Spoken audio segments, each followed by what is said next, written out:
ನನ್ನ ಪಾತ್ರ ಇದರಲ್ಲಿ ಉರಿ ಅಂತ ಹೆಸರು. ತುಂಬಾ ಉರ್ಕೋತಾ ಇರ್ತೀನಿ ಎಲ್ಲ ವಿಷಯದಲ್ಲೂ, ಬೇಗ ಬೇಗ ಉರ್ಕೊಂತಾ ಇರ್ತೀನಿ, ತುಂಬಾ ಪೊಸೆಸಿವ್, ಬೇಗ ಕೋಪ ಬಂದ್ಬಿಡುತ್ತೆ ಸರ್ ನನಗೆ ಇದರಲ್ಲಿ.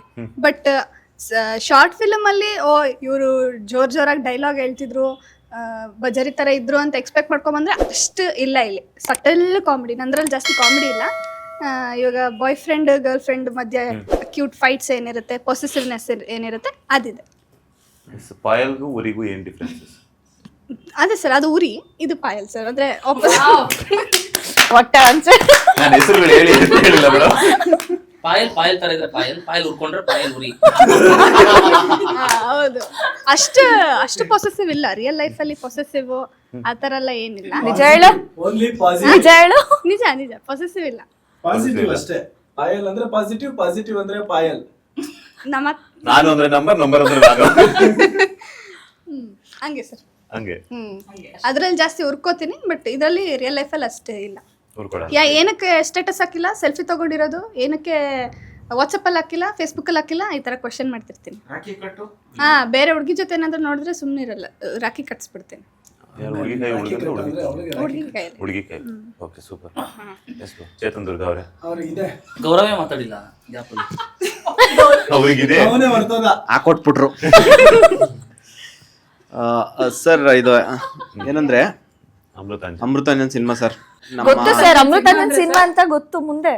ಮುಂದಕ್ಕೆ ಮಾತಾಡ್ತೀನಿ. ಬ್ರೋ, ಒಂದು ರಾಜಕಾರಣಿ ಮಾತಾಡಿ. ಯಾರು ಸರ್? ಯಾರು ಬ್ರೋ? ಅಂದ್ರೆ ನಮ್ಗೆ ಬರಲ್ಲ, ಸಿದ್ದರಾಮಯ್ಯ ಅವ್ರಲ್ಲ, ನನಗ್ ಬರಲ್ಲ. ಇಮಿಟೇಷನ್ ಅಲ್ಲ, ಯಾವ್ದೋ ರಾಜಕಾರಣಿ. ಈ ಅಮೃತಾಂಜನ್ ಅಂತಕ್ಕಂಥದ್ದು ಏನಿದೆ, ಅದ್ರಲ್ಲಿ ಇರ್ತಕ್ಕಂಥದ್ದೇನಿದೆ,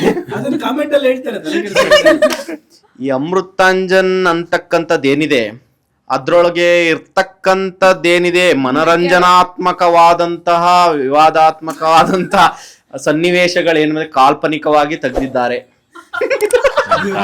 ಏನ್ ಅರ್ಥ ಆಗಿಲ್ಲ. ಅಂತದ್ದು ಇಂಥದ್ದು ಬಿಟ್ರೆ ಕಾಲ್ಪನಿಕ ಕನ್ನಡ ಬರಲ್ಲ. ಏನ್ ಕಾರ್ತಿಕ್ ಹಂಗಂದ್ರೆ ಹೇಳು, ನೀನು ಹೇಳು.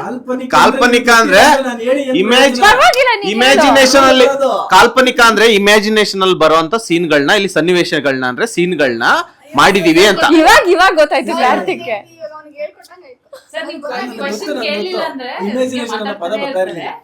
ಸರ್ ಏನಂದ್ರೆ ಕಾಲ್ಪನಿಕ ಸನ್ನಿವೇಶಗಳು ಅಂದ್ರೆ ಇಮ್ಯಾಜಿನೇಷನ್ ಸೀನ್ಸ್ಗಳು ಅಂತ.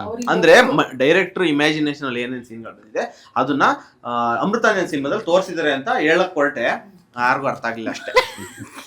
ಸರ್, ಡೈರೆಕ್ಟರ್ ಇಲ್ಲದ್ರು ಸರ್ ಸ್ವಲ್ಪ ಬಿಸಿ ಇದಾರೆ. ಈ ವೀಕ್ ರಿಲೀಸ್ ಅಲ್ವಾ ಸರ್ ಸಿನಿಮಾ, ಹಂಗಾಗಿ ಪಾಪ ಅವರೇ ಓಡಾಡ್ಬೇಕು ಎಲ್ಲ ಕಡೆ.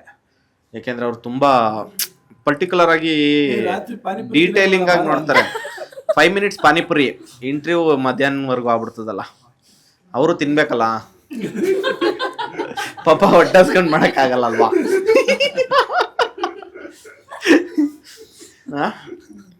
ಚೇತನ್ ಅವ್ರು ಆಗ್ಲಿಂದ ಹಿಸ್ಕಿದ್ರ. ನಂದಿನ್ನೂ ಮುಗ್ದಿರ್ಲಿಲ್ಲ.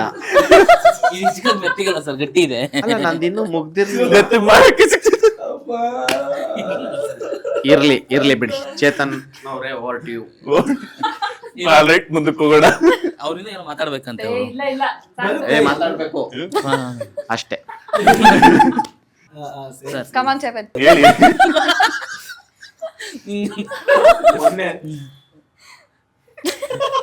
ನೀವು ಅವರು ಯಾರೋ ಮಾತಾಡಾಯ್ತು ಹಿಂಗೆ ನನ್ ಕಡೆಗೆ ತಿರ್ಬಿಟ್ಟು ಇವಾಗ ನಾನು ನೋಡಿ, ಈಗ ನಾನು ಏನ್ ಮಾಡ್ತಾರ ನನಗೆ ಟ್ರೈಲರೇ ತೋರಿಸಿಲ್ಲ ನಮ್ ಡೈರೆಕ್ಟರ್, ಎಲ್ಲಿ ಕ್ವಶನ್ಸ್ ಜಾಸ್ತಿ ಕೇಳ್ತೀನೋ ಅಂತ.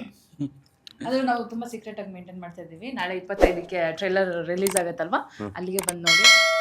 ಇಲ್ಲ ಸರ್, ಆಕ್ಚುಲಿ ಟ್ರೈಲರ್ ನಿಮಗೆ ತೋರ್ಸೋಣ ಅಂತಾನೆ ನೆನ್ನೆಲ್ಲ ಎತ್ತಿಕೊಂಡಿದ್ದು. ಬಟ್ ಅದೇನಂದ್ರೆ ಪ್ರೀಮಿಯರ್ಗೆ ಹಾಕ್ಬಿಟ್ಟಿದೀವಲ್ವಾ, ಸೊ ಆ ಲಿಂಕು ಪ್ರೀಮಿಯರ್ಗೆ ಅಪ್ಡೇಟ್ ಆಗ್ಬಿಟ್ಟಿರುತ್ತೆ. ಸೊ ಆ ಲಿಂಕ್ ಓಪನ್ ಆಗಿ ಟ್ರೈಲರ್ ಪ್ಲೇ ಆಗಲ್ಲ. ಈಗ ಸರ್ ಪಾಪ ಅಲ್ಲಿ ಸ್ಟುಡಿಯೋದಲ್ಲಿ ಇದ್ದಾರೆ, ಅವ್ರಿಗೆ ಅದನ್ನ ಕಳಿಸ್ಬೇಕು ಅಂದ್ರೆ ಮನೆಗೆ ಹೋಗ್ಬೇಕು, ಅಲ್ಲಿ ಕೆಲಸ ನಡೀತಾರೆ, ಸ್ಟುಡಿಯೋ ಬುಕ್ ಮಾಡಿರ್ತಾರಲ್ವಾ. ಸೊ ಹಂಗಾಗಿ ಇದನ್ನೆಲ್ಲ ಧ್ಯಾನ ಮಾಡಲ್ಲ ಪಾಪ. ಲೇಟೆಸ್ಟ್ ಹಾಗೂ ಇಂಟ್ರೆಸ್ಟಿಂಗ್ ಸುದ್ದಿಗಳಿಗಾಗಿ ಬಾಸ್ ಟಿವಿ ಕನ್ನಡ ಚಾನೆಲ್ನ ಸಬ್ಸ್ಕ್ರೈಬ್ ಮಾಡಿ. ಹಾಗೆಯೇ ಬೆಲ್ ಐಕಾನ್ ಪ್ರೆಸ್ ಮಾಡಿ. ಇದರ ಜೊತೆಗೆ ಫೇಸ್ಬುಕ್, ಇನ್ಸ್ಟಾಗ್ರಾಮ್, ಎಕ್ಸ್ ನಲ್ಲೂ ಮಿಸ್ ಮಾಡದೆ ಫಾಲೋ ಮಾಡಿ.